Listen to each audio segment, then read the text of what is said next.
A arte nunca nasce pronta. Ela é feita de etapas, tentativas, desvios.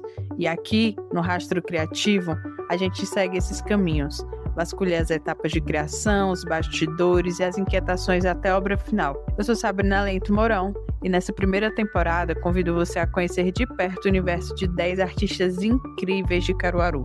Hoje o Rastro Criativo recebe ela, que é artista visual, artesã, professora e pesquisadora do Alto do Moura, um território onde o barro, a arte e a ancestralidade se encontram todos os dias. Iris cria suas obras que são como pulsações, atravessadas por memórias, corpo e por afeto. Entre as suas criações mais conhecidas estão os Corações de Iris, peças moldadas à mão que carregam a delicadeza e a força das mulheres que vieram antes. Além de artista, Iris é educadora e filósofa. Ela pesquisa o fazer artesanal como um gesto político e uma forma de pertencimento. Iris, o que é que te move a criar?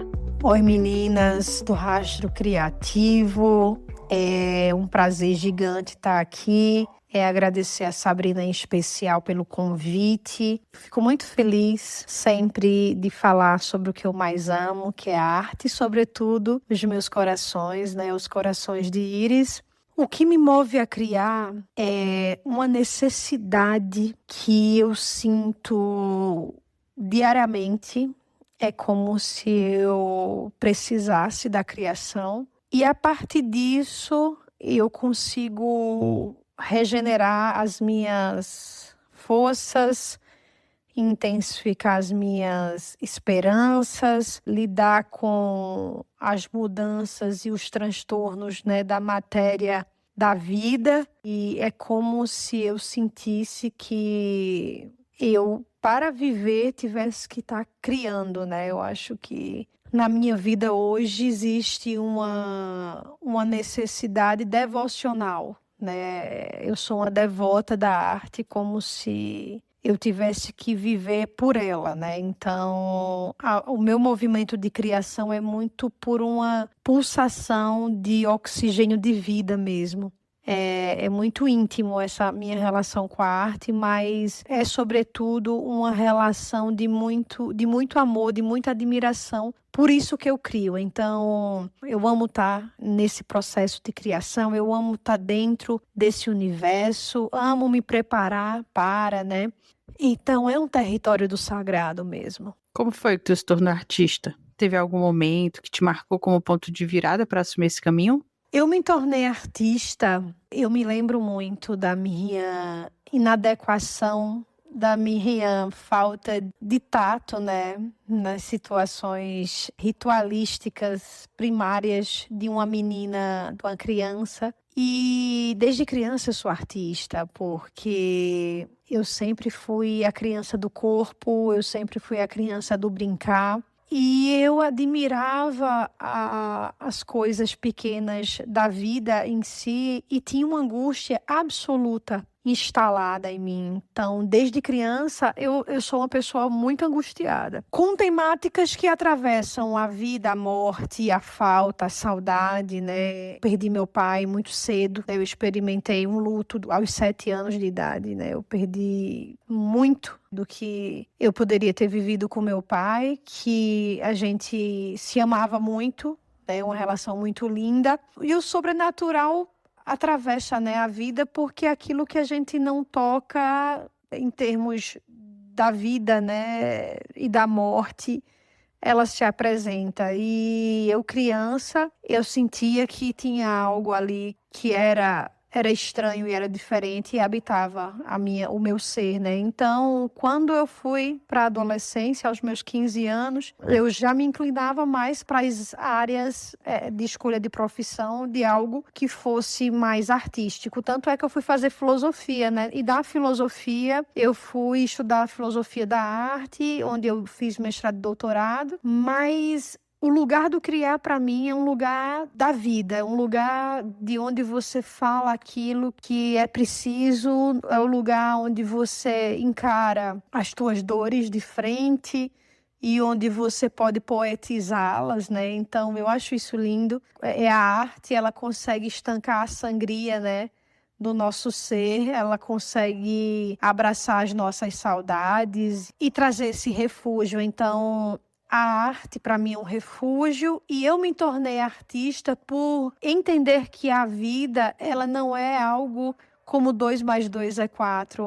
A vida é isso que escapa, é isso que deixa a gente espantado, né? E isso é o que faz o artista ser artista através de uma convocação, né? Então, eu sou artista porque eu preciso, eu sou artista porque eu sinto que eu sou convocada mesmo. Tem algum ritual, algum caos ou alguma organização no teu processo criativo? Como é que ele começa? Então, para criar, eu tenho que ter um movimento que eu sinta que me permite tocar o meu suporte artístico, seja o barro, seja a escrita, seja uma performance. Eu sempre acho que na arte você sempre está tocando um mistério, né? Então, como a gente falar sobre o mistério? Porque a arte, ela se manifesta, né? A arte, ela nos toma, ela nos convoca. E para eu criar, eu tenho que estar de portas fechadas, muitas vezes em silêncio. Tenho que estar calma, então eu tenho que respirar bastante, tenho que ficar quieta um tempo e isso vai fluir. Geralmente amo ficar no Alto do Moura, então eu crio o meu lugar de nascer, né, na arte aqui. Se realmente tiver algo para vir, né, de uma força muito específica, eu vou criar naquele movimento. Então, o meu ritual é tentar ao máximo me conectar com esse momento que eu tô no agora, tentar respirar, tentar sentir, né, a matéria-prima que eu tô me conectando. Isso é muito misterioso e maravilhoso, né? Porque a gente não dá conta, a gente não controla esse processo. Então é assim que eu sinto os corações e como eu produzo eles nas minhas mãos para o mundo, né? Então eu vou sentindo, eu vou respirando e aquilo vai fluindo dentro do meu corpo mesmo. Hoje você vive e cria no Alto do Moura, que é um território super conhecido pela força das artes figurativas. Como é que habita esse espaço e como é que é criar nesse espaço? E como é que o Alto do Moura aparece no teu trabalho, seja de maneira direta ou indireta ou mais simbólica? Criar no Alto do Moura é sempre uma alegria, é um lugar de reviver e do viver, né? Porque a gente toca passado, a gente toca ancestralidade, a gente vai em busca de respostas.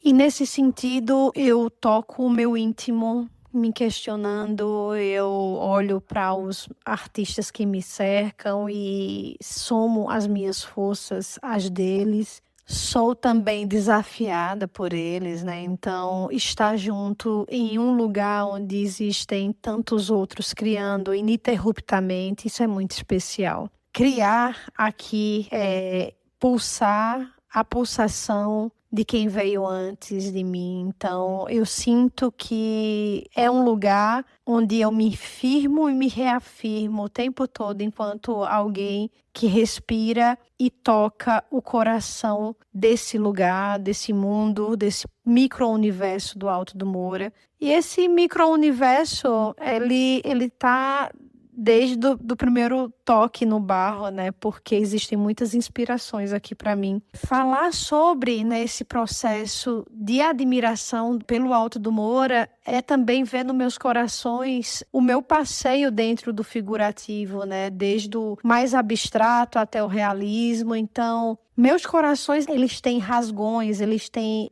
vísceras, ele tem intensidade, ele tem feminino. A feminilidade, ele arranca da gente dúvidas, questionamentos. Então, é uma anatomia muito diferente que também é povoada por um figurativo muito sobre aquilo que Vitalino criava, né? Daquilo que ele via. Então, meus corações, ele é um tipo de figurativo parecido com o que Vitalino criava, sendo que não é o regional, né?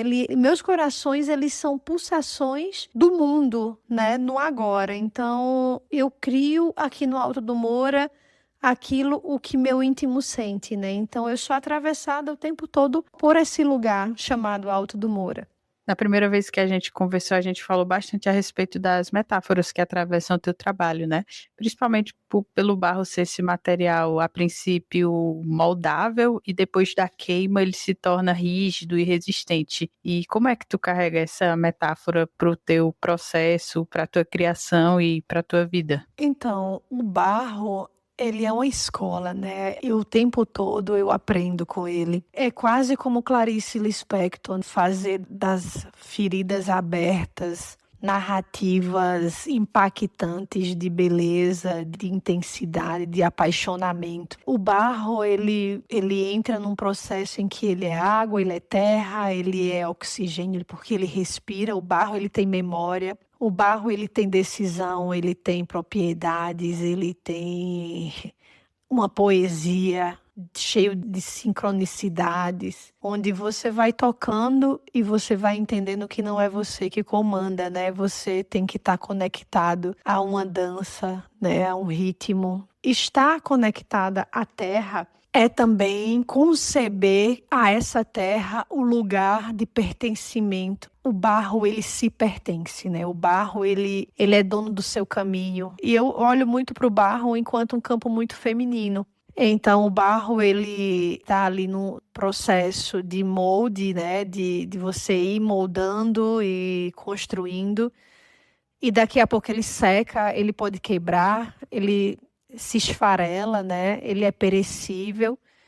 E ao mesmo tempo, ele, quando se conserva, ele entra no fogo, né? Ele entra no seu forno e sai de lá mais forte do que entrou, né? Isso é uma metáfora da vida, né? É o que você faz com as coisas que fazem você. Então, o que a gente faz com aquilo que vem para desafiar a gente, se não entrar frágil no fogo e sair forte, sair firme?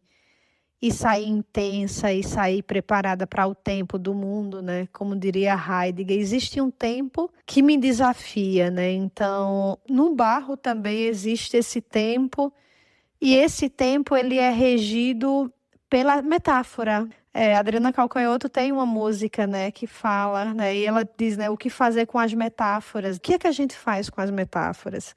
A gente cria, né? A gente tem que criar porque a arte, ela é tudo aquilo que escapa da realidade. E como Nietzsche diria, a arte existe porque a vida, ela não é isso que eu falo, né, de 2 mais 2 é 4. Ela não é tudo isso que a gente vislumbra. Ela pode ser mais um pouco dentro de um plano mais da tragédia, dentro de um plano de uma vida que é intangível, né, que é inimaginável. Ela vem de um lugar onde as coisas são regidas pelo mistério, né? E esse fenômeno, né, que é a vida, ela acontece a partir de uma coisa chamada metáfora, né? A gente sai construindo essa dança, né? Então, o barro, ele acontece enquanto metáfora.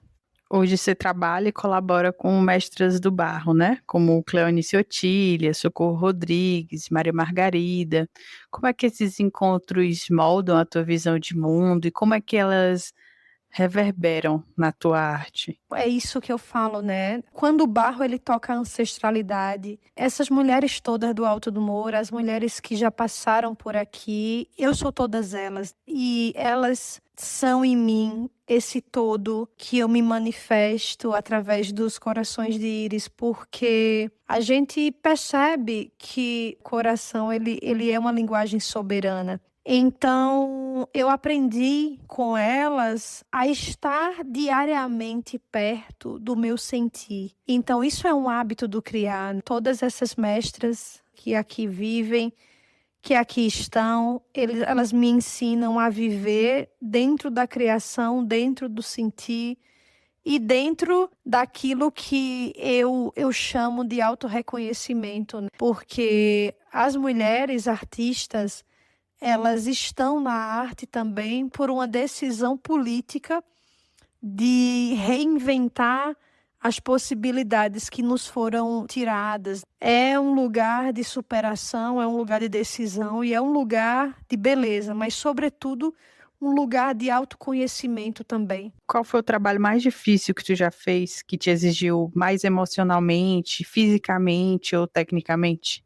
O trabalho mais complexo que eu fiz no âmbito da cerâmica foi uma luminária que foi feito para o circuito DW da FENEARTE, onde eu criei uma luminária que ficaria suspensa numa instalação. E essa obra ela tinha uma dimensão de textura, de poesia anatômica, onde eu criei mãos e vários corações que era como se saíssem dessa esfera, né. Foi uma obra muito linda, ela hoje está exposta em São Paulo. Outro lugar também de uma criação foi quando eu criei, o No Silêncio da Palavra, um espetáculo onde eu era atriz desse monólogo. Em 2021, eu ainda circulei bastante, fiz alguns festivais com ele. Foi um lugar de muita experimentação mesmo com o meu corpo. A arte é isso, né, que desafia a gente, então é muito lindo olhar para trás e ver também os lugares de desafio que eu me pus e que eu me sobressaí.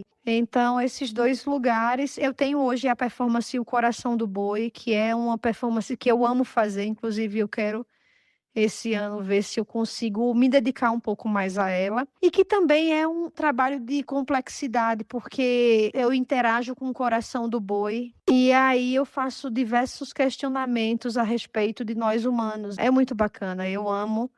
Acho que hoje o Coração do Boi é um dos trabalhos que mais me chama a atenção em termos de complexidade, né. É uma performance que eu tenho uma vestimenta toda feita em plástico, né, um figurino muito bacana. Eu, recebi a premiação, né, com o Coração do Boi para a ocupação da Casa de Câmara e Cadeia, e foi instalado, né, um lugar com os corações de íris em Brejo da Madre de Deus.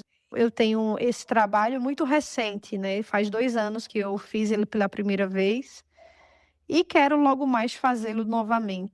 Se hoje tu pudesse criar qualquer obra com total liberdade, assim, uma exposição, uma publicação, um mural, o que você criaria? Eu criaria um tempo para eu ficar expondo por aí só a minha performance Coração do Boi com os corações de íris gigantes que eu tenho em esculturas grandes. Gosto muito desse lugar de interação entre corpo e barro, e eu acredito que eu vou fazer, acredito talvez esse ano, mas o Coração do Boi é um negócio que está me fazendo a cabeça e que talvez, né, esse movimento todo, né, de performance me chame aí para talvez para o teatro em um tempo mais para frente, né, quando eu tiver mais disponibilidade para viver. Mas eu amo fazer esse movimento, né, do corpo e do barro, até porque faz parte da minha pesquisa desde o início. Até eu digo, né, que a matéria-prima do barro é o corpo, então eu acho que sempre o corpo vem antes. Que obra artística, música, livro, teatro, cinema te marcou mais profundamente e por quê? Tem um espetáculo que eu amo, inclusive é minha parceira, minha amiga, que eu sou fã, que eu admiro demais, a Estela Cava, que é Ossada, um espetáculo lindo, é uma atriz que me atravessa muito, que me deixa muitas vezes sem palavras, assim. Eu me comunico muito com a arte dela. Há muitos anos atrás, há uns 15 anos atrás, eu tive acesso a Árvore Seca, um texto também muito bom de se questionar sobre a memória, sobre a vida e os seus trânsitos, as fases. Eu gosto muito também de uma atriz, uma grande mestra, Fernanda Montenegro. É um sonho ainda poder interagir com ela, ouvir ela de perto. Eu acho que a leitura me faz repousar em um lugar seguro. Eu gosto muito de ler, porque eu acho que a palavra, ela nos encaminha para o silêncio e para a fala, né? É um discurso muito tênue entre aquilo que a gente não sabe o que dizer, né? Então a obra de arte, ela fala também sobre esse não saber, né? Eu amo esse lugar da dramaturgia, e essas duas atrizes aí me chamam muito a atenção. Sobretudo a biografia de Fernanda Montenegro é muito linda, onde ela diz que na vida a gente tem que ter o truque e a técnica, né? A gente precisa viver na vida com truque, mas ter técnica, né? Ter leitura.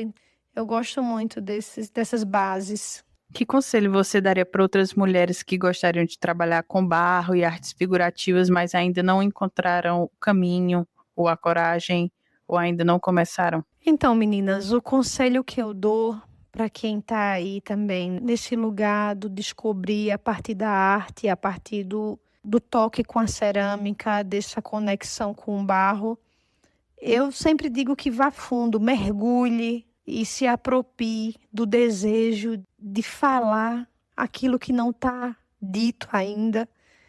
Sempre tem algo a ser falado, sempre tem uma poesia para ser sentido. Eu amo a poesia, foi um tema do meu mestrado e do meu doutorado, né? Eu estudei um poeta alemão chamado Friedrich Hölderlin. A poesia alemã é uma coisa que me chama muito para a origem, né? Para o começo de tudo, do século XVI. Eu gosto de passear no antigo para vir para o presente com mais embasamento, né? Do tempo. E acho que a gente precisa estudar também. Acho que estudar arte é a coisa mais deliciosa que há. Unir teoria e prática, procurar pessoas comprometidas com esse ofício, se conhecer nesse lugar mesmo, buscar uma forma de ter um tempo para se sentir nessa prática. Eu acho que isso é primordial e meu conselho para vocês é que vocês mergulhem em si mesmas. Clarice Lispector fala, né? Mergulhe como eu mergulhei, né? Então a gente precisa mergulhar também nessas águas tão profundas e tão maravilhosas. E aí continuem e produzam. Tem muita coisa boa para ser produzida ainda. E se desafiem, porque a vida é sobre desafio. Iris, muito obrigada pela tua participação. Foi muito massa estar aqui contigo hoje.